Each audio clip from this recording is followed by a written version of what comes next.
Welcome, my dear dreamer. Welcome back to the quiet. Close your eyes. Let the noise of the day drift behind you, and step with me into a place forgotten by time, into a story once whispered by the wind, a story about a kingdom that vanished, not with war, not with fire, but with a single soft breath. This is the story of the whisper that ended a kingdom. Long ago, before the maps were written, before stars were named, there was a valley cradled by mountains as old as sleep itself. They called it Illyria, a land where every dawn began with music, bells ringing from towers, laughter rolling through cobblestone streets, and the river's voice twining between them all. In that valley, silence was rare. Even the night hummed, crickets, fountains, 1,000 soft hearts breathing in unison. And yet, within that endless hum, something waited, something quiet. It began as a sigh beneath the wind. No one heard it at first. Why would they? Who listens to a hush when life sings so loudly? But the mountains heard, the old stones that remembered everything. They felt it move through their roots like a chill, a whisper, too soft to catch, too gentle to fear. They said the whisper came from the forest of lanterns, a place where trees glowed faintly at night, their bark traced with veins of pale silver light. The forest never slept. It shimmered even in darkness, like moonlight caught in the earth. No one entered it alone, not out of fear, but out of respect, because the trees in that forest were said to listen. They remembered voices. Every word ever spoken beneath their branches became part of their quiet choir. It was there that the whisper began. One night, a traveler rested beneath those glowing boughs. No one remembered her name, only that her cloak shimmered faintly, woven with threads of morning mist. She carried a harp of ash wood, and she played it softly, so softly that even the stars leaned closer. When her song ended, she spoke only once, a single line, no louder than the breath between heartbeats. And when dawn came, Illyria woke to find that the river had stopped singing. At first, they thought it was a trick of the weather. But by midday, the fountains in the courtyards stood still. By night, even the crickets fell silent. The air felt paused, like the moment before rain, heavy, waiting, tender. People whispered without knowing why.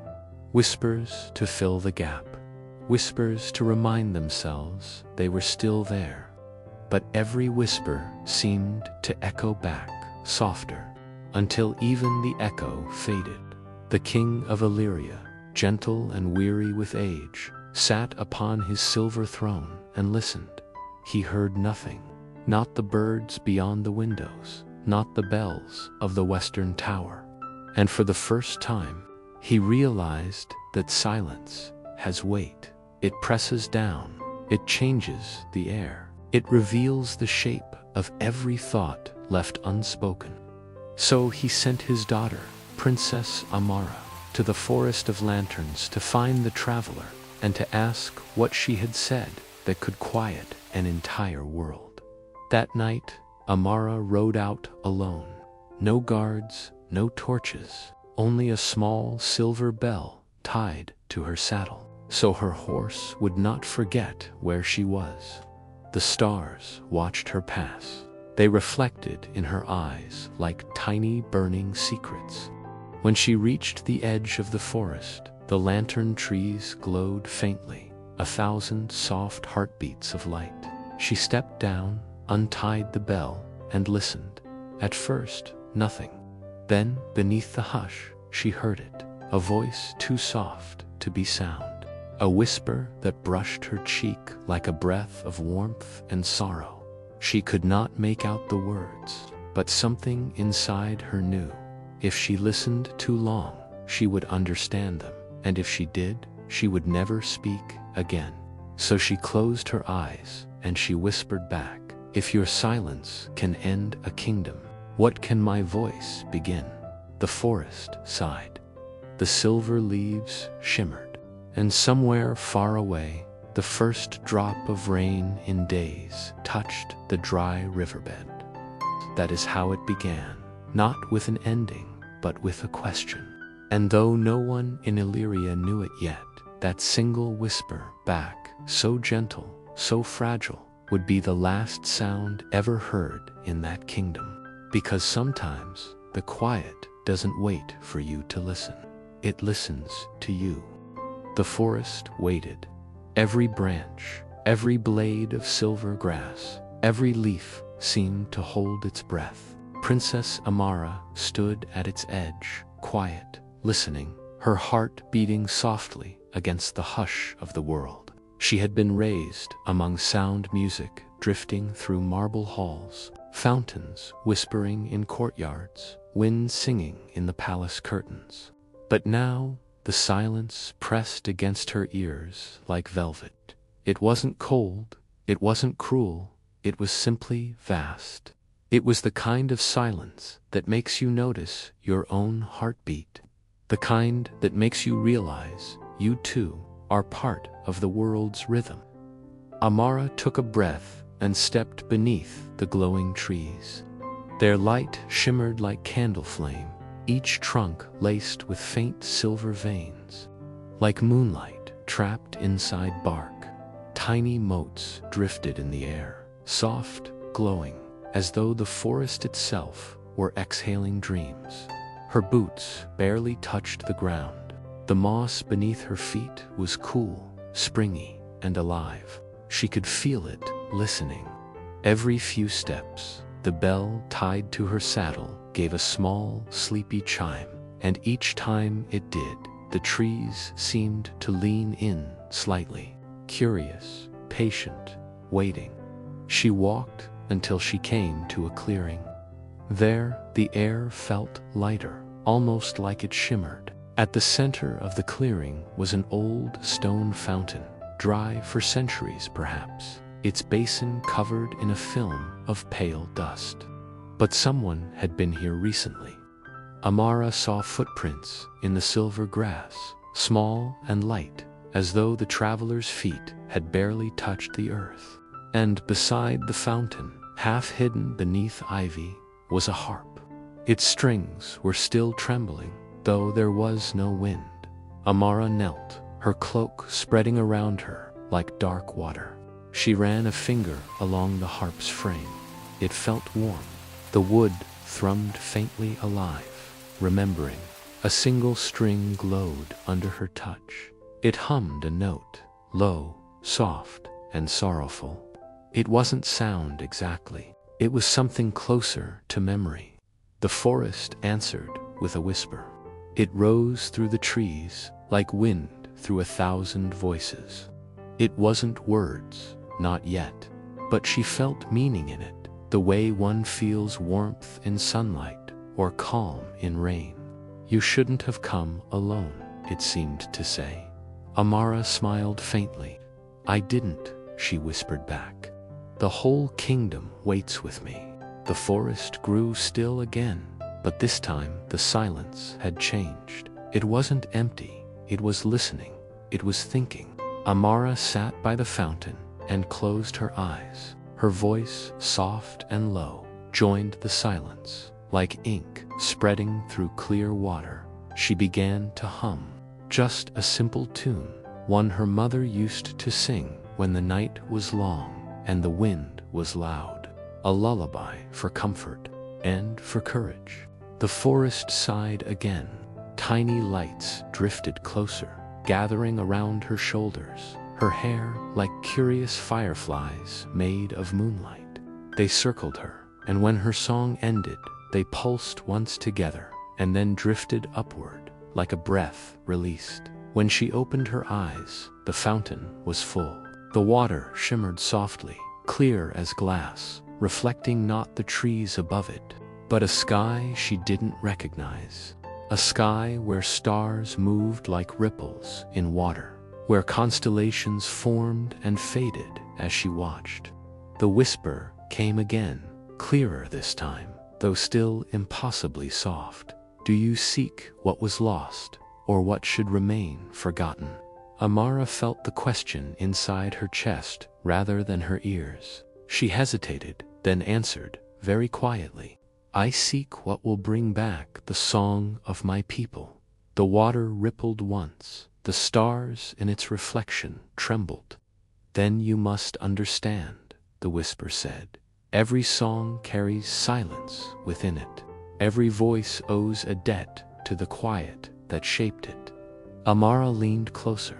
The reflection in the water changed. She saw her father's throne room, the king, sitting alone, surrounded by advisors who dared not speak, the air heavy with things unsaid. She saw the village's children watching the wind for sound that never came, mothers humming without voice, hoping their hearts could fill the gap. And she saw herself, small, frightened, but filled with light. You are not here to stop the silence, the whisper said. You are here to listen to it. The fountain dimmed. The stars folded back into darkness. The harp behind her gave one last, long, trembling note, like a sigh before sleep. And then, from somewhere deep within the forest, she heard a faint, delicate sound, a footstep. Someone was coming. Amara rose slowly, her heart quiet but alert. The silver leaves above her rustled just once, and a figure stepped into the clearing, the traveler, the one with the mist-colored cloak, the one whose whisper had ended the kingdom. But her eyes were not cruel. They were kind, tired, and bright as morning.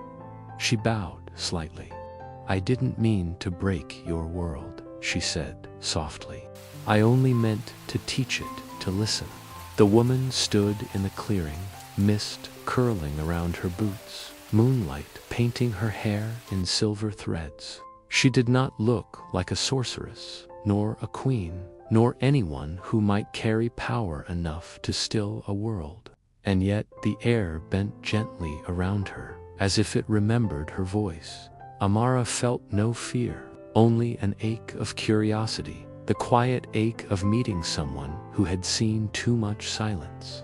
The traveler spoke again, her tone soft, each syllable drawn from the hush itself. You heard it, didn't you? Amara nodded. The whisper, it's everywhere. The woman smiled, a little sadly. It isn't everywhere, she said. It's within everything. It's what the world becomes when it stops trying to speak all at once. The wind stirred the trees, and faint light shimmered through the branches. They stood together in the clearing, surrounded by a sea of quiet silver. Amara said softly, my father's kingdom is fading. The songs have gone. Even the rivers no longer sing. What did you whisper that could take all that away? The woman knelt beside the fountain. Her reflection wavered across the water like moonlight, trembling. I spoke a truth no one wanted to hear, she whispered. And truth is the only sound that never dies. Amara sank beside her, knees pressing into the cool moss. She gazed at the fountain, but instead of water, she saw the memories of Illyria, children laughing, markets glowing at dusk, bells, songs, words, all turning to soft, glimmering dust that faded before her eyes. You whispered a truth, she said quietly. But truth should make things clearer, not quieter. The traveler turned her face toward her, and for the first time, Amara saw the light behind her eyes. 1,000 memories reflected there, as if she had lived 100 lifetimes. Sometimes, clarity requires stillness, the woman said. The world had forgotten what silence means. I reminded it. The forest rustled, slow, thoughtful, alive. Each leaf seemed to hum with agreement. A soft wind carried the scent of old rain and forgotten incense. Amara's lantern, the one she'd carried from her father's palace, flickered weakly, its golden glow nearly gone. She held it up, watching the light struggle against the thick quiet. "What happens," Amara asked, "when silence learns it can last forever?" The woman looked at the flame, and for a moment her face was painted in warm gold and shadow. Then she whispered, very gently, "Then someone must remind it that even silence needs to sleep." The words hung between them like soft bells in still air. A pulse moved through the forest, a heartbeat in the soil, a tremor of recognition through the trees. The woman rose, her mist-colored cloak trailing through the glowing grass.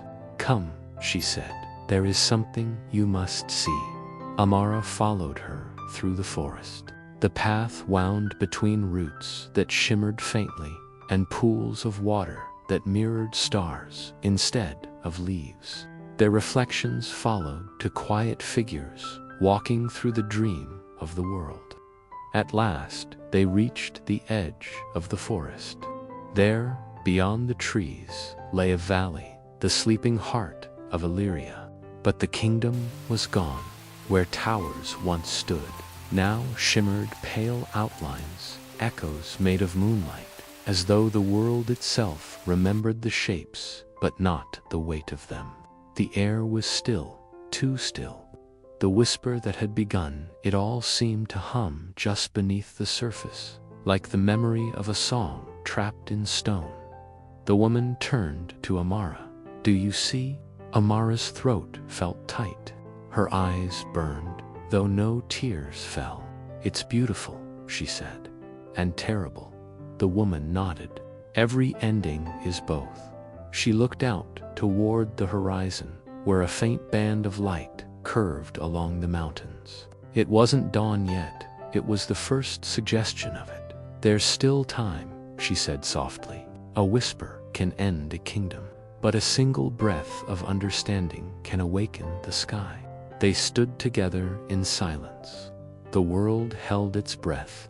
Then the woman raised her hand, and in her palm shimmered something faint, a mote of golden dust, like a word yet to be spoken.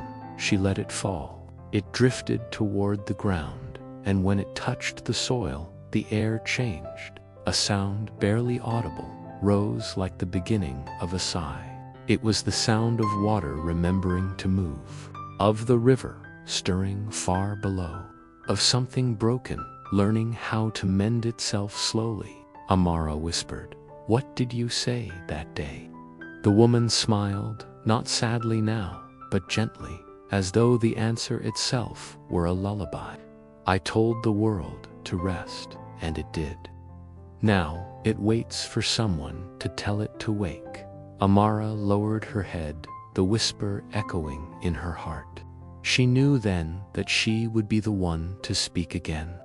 Not loudly, not with command, but with the same gentleness the woman had used to quiet it. She looked at her, this traveler, this keeper of silence, and saw in her eyes the last of the night's sorrow fade. "Then teach me," Amara said softly. "Teach me how to whisper the sky awake." The woman reached out, placed a hand over Amara's heart, and smiled. "You already know how." The night was long, but neither Amara nor the woman felt its weight. The silence around them wasn't empty anymore. It had texture, like a soft blanket drawn close to the skin.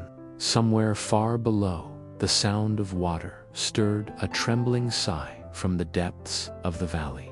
Amara turned toward it. She could feel the faint vibration through the soles of her boots, like a heartbeat under the earth. The whisper had been broken, not undone, but shifted.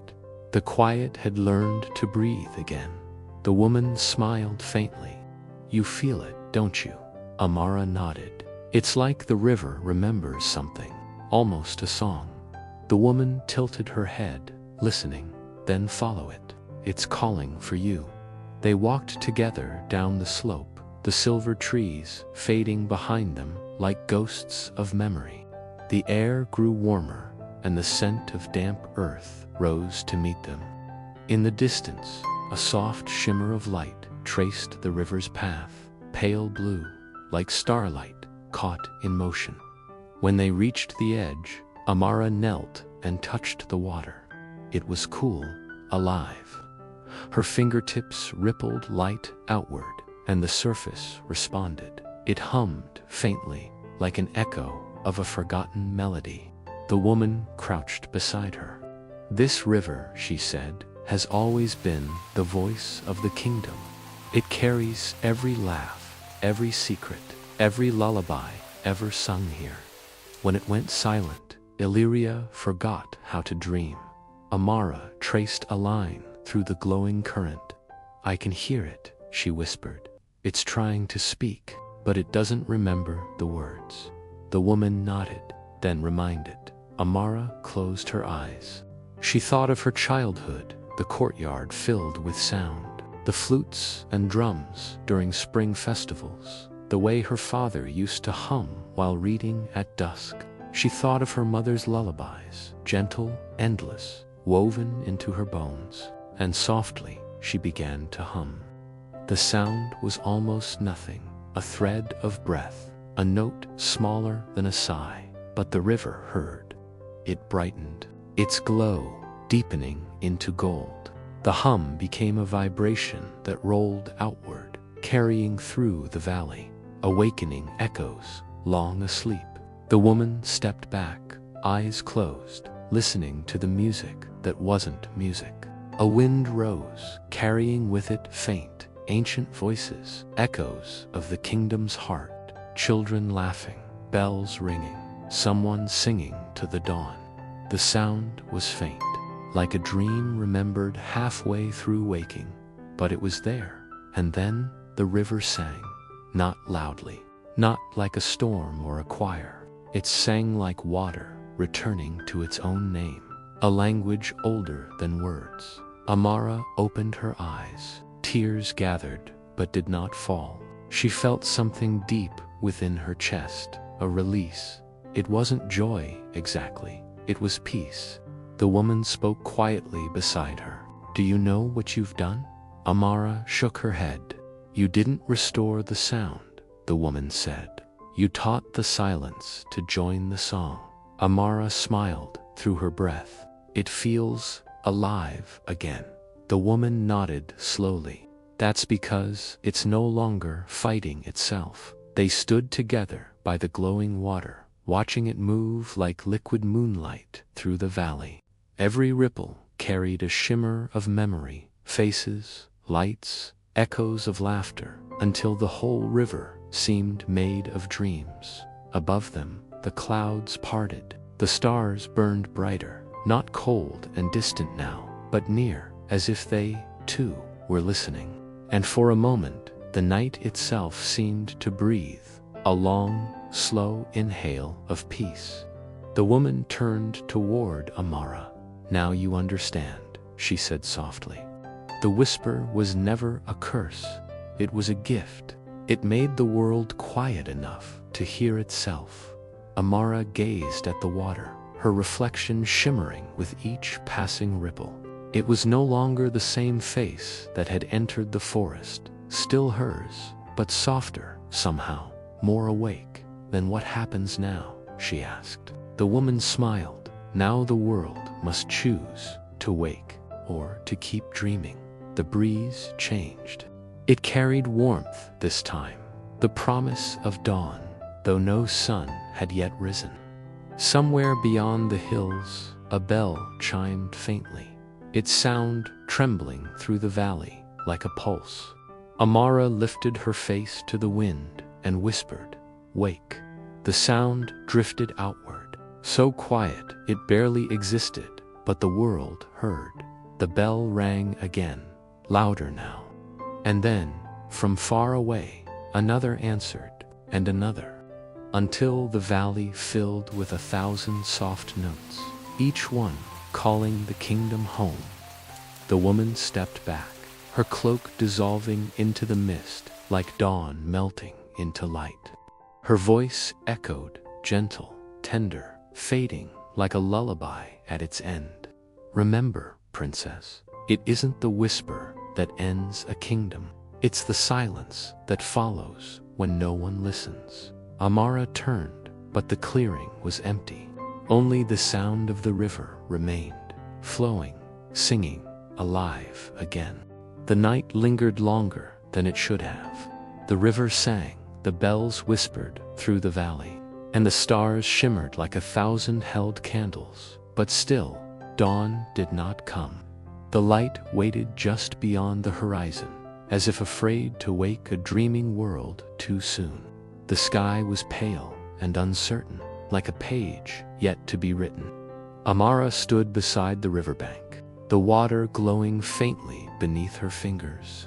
It murmured softly, not of sorrow, not of joy, but of remembrance.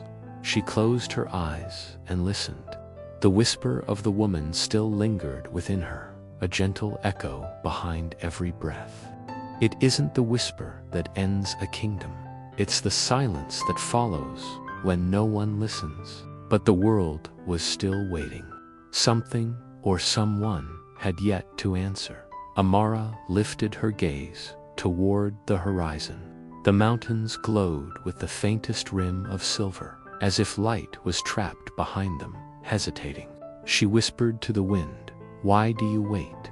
The breeze stirred, carrying a sound faint as breath, a child's laugh, a mother's hum, 1,000 voices waking one by one.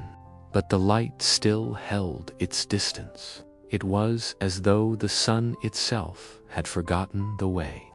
She felt a hand, not real, but remembered, rest gently upon her shoulder. The woman's voice, soft as a sigh. Dawn is not the sun, Amara. Dawn is when the heart decides it is ready to be seen. Amara breathed slowly. She looked again at the valley. The echo of bells had faded now, replaced by the rustle of wind in the empty streets, by the river's calm, slow hymn. Everything seemed to hold its breath. She stepped into the shallows. The water folded around her ankles, warm as memory. Each ripple spread light outward, soft and golden, as if she was walking through liquid sunrise. She knelt and cupped the river in her hands. For a heartbeat, it reflected her face, and another beside it, her mother. The image flickered. Not a ghost, not a dream, just memory, living in the waters, reflection. Her mother's lips moved, and though no sound came, Amara knew the words. The dawn waits for those who forgive the night. The air trembled. A sound, low and deep, rolled across the valley, the earth itself exhaling. Then, like silk torn open, the horizon cracked with light. It wasn't sudden, it wasn't loud, it was kind. The first sunbeam slid down the mountain slope, touching the rooftops of the kingdom that had been. The river, the towers that were only light now, and at last, Amara's face, her eyes filled with warmth. The light didn't blind her, it embraced her. The dawn had remembered. The bells began again, no longer echoing through emptiness, but ringing with the sound of life. Birds stirring, doors opening, footsteps returning to paths long abandoned. The world was not as it had been before.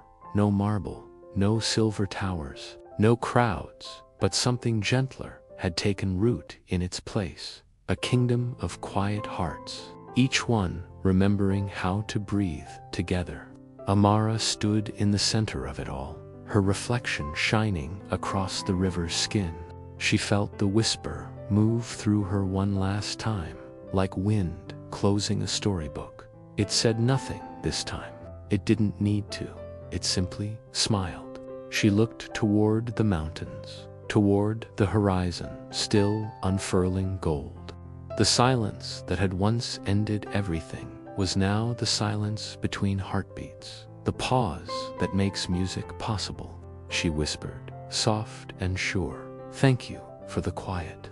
And the morning answered, not with words, but with light. The valley glowed. The river shimmered with the colors of memory and hope, and high above, the last stars dimmed, not fading away, but resting, content that their watch was done. For the first time in countless days, Illyria was not silent. It was at peace. Every story has its night, and every night must end, but some dawns are not meant to wake the world. Some dawns are meant to remind us why we dream at all. The light moved slowly across the valley, touching every stone, every branch, every whisper that had once belonged to Illyria. It did not rush, it did not demand. It simply arrived the way sleep arrives, inevitable, gentle, and kind. Amara stood beside the glowing river. Her reflection shimmered softly, a painting of gold and calm upon the water. The kingdom that had been her home no longer stood in marble and glass. It lived now in something deeper, something that could not crumble or fade. It lived in memory, it lived in peace, it lived in her. The dawn light wrapped around her shoulders like a cloak. The river hummed softly, and she felt the warmth of it flow through her chest, the hum of the world itself, reborn in silence and song in the wind. She thought she heard her father's voice, faint, kind, tired, no more. You did not fail us, Amara. You only reminded us to listen. She smiled. No tears, no sorrow, only quiet joy. The forest of lanterns in the distance glowed faintly, its trees bowing their heads in soft farewell. Each light that shimmered, there was a word once spoken, a dream once dreamt, a promise kept. Amara turned toward the mountains. The air was still cool, but it no longer carried loneliness. It carried life. She whispered one final time, a breath that was neither spell nor command, but a blessing.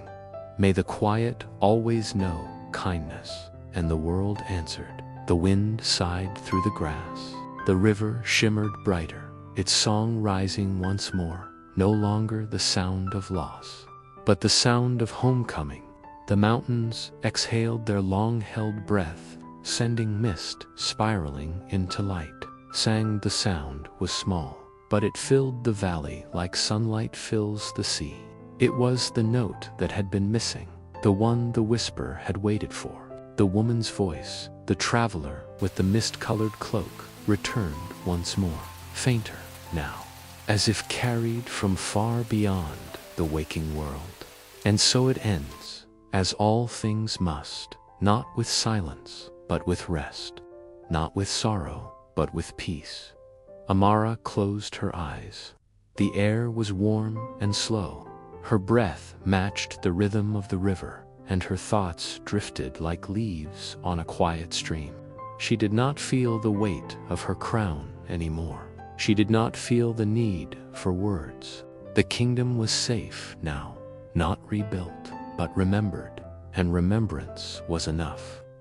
Time passed, though here it no longer mattered.